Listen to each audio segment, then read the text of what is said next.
Engineer Riding Channel. That's alright. 우리나라에서 승합과 벤의 역할을 수행하고 있는 스타렉스가 오랜 부분 변경만을 거치다 본격적인 3세대 풀체인지를 할 예정입니다. 한 가지 새로운 사실은 현대자동차가 스타렉스뿐만 아니라 스타리아, 스타더스트 등의 새로운 차명을 고려하고 있다는 점인데요. 현대가 스타렉스의 차명을 변경하려는 이유, 혹은 국내 시장에서 스타렉스의 차명이 정말 변경될 가능성에 대해서 살펴보도록 하겠습니다. 먼저 이번에 바뀌는 스타렉스의 전면부는 더욱 매끄러워졌습니다. 원박스카 형태로 만들어지면서 전면 부위가 르노의 에스파스와 비슷하게 유선형 디자인으로 설계가 되었습니다. 이렇게 되면 일렬 공간이 더욱 앞으로 당겨지게 되고 실내 거주성도 확보가 됩니다. 따라서 실제로 불편했던 사열 공간의 레그룸도 더욱 넓어질 것으로 보입니다. 또한 기존 5링크 방식에서 멀티링크 방식을 통해 보다 개선된 승차감도 제공할 것으로 보입니다. 고속도로를 질주하는 스타렉스의 안정성도 다소 확보가 되겠죠? 가장 큰 특징은 기존 후륜 베이스에서 전륜 방식으로 바뀐다는 점입니다. 쌍용의 이스타나가 전륜 방식의 승합차였는데요. 전륜 방식은 실내 공간 확보 등 훨씬 더 나은 공간성을 제공할 것 같습니다. 자, 그런데 왜 현대는 스타렉스라는 이름을 버리고 새로운 이름을 선택하려 하는 걸까요? 지금까지 스타렉스는 호주 등 일부 지역에서만 판매가 되고 있습니다. 그것도 매우 저조한 편으로 영업용으로 수요가 많은 해외 시장 진출을 확대하기 위해 차명 변경을 고민하고 있는 것으로 추측이 됩니다.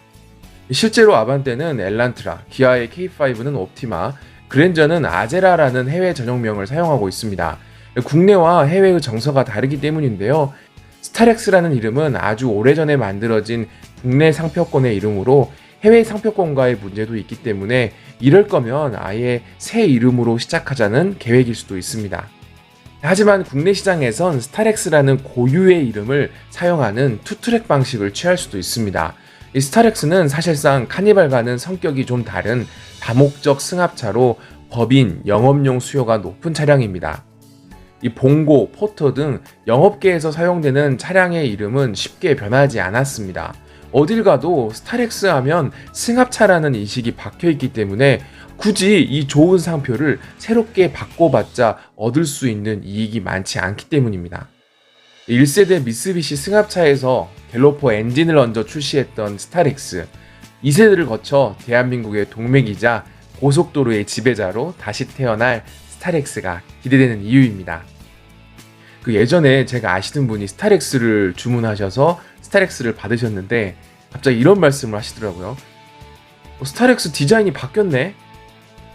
이처럼 스타렉스는 그냥 말 그대로 영업용이나 승합용, 법인용 차량으로 쓰는 차량이기 때문에 외관에 대해서 크게 관심이 없으신 것 같아요. 그냥 스타렉스면 되는 거죠.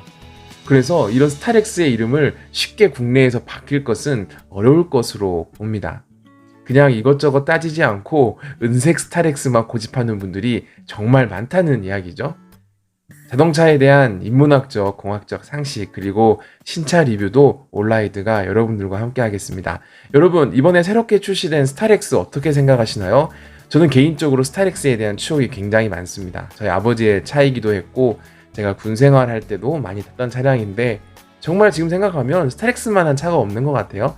특히 5인승의 벤 차량은 세금도 저렴하고 다목적으로 쓰기 정말 좋은 차여서 이번에도 혹시 나오게 된다면 꼭 한번 타보거나 가능하다면 저도 구매를 한번 해보고 싶습니다. 영상이 유익했다면 구독과 좋아요도 부탁드립니다.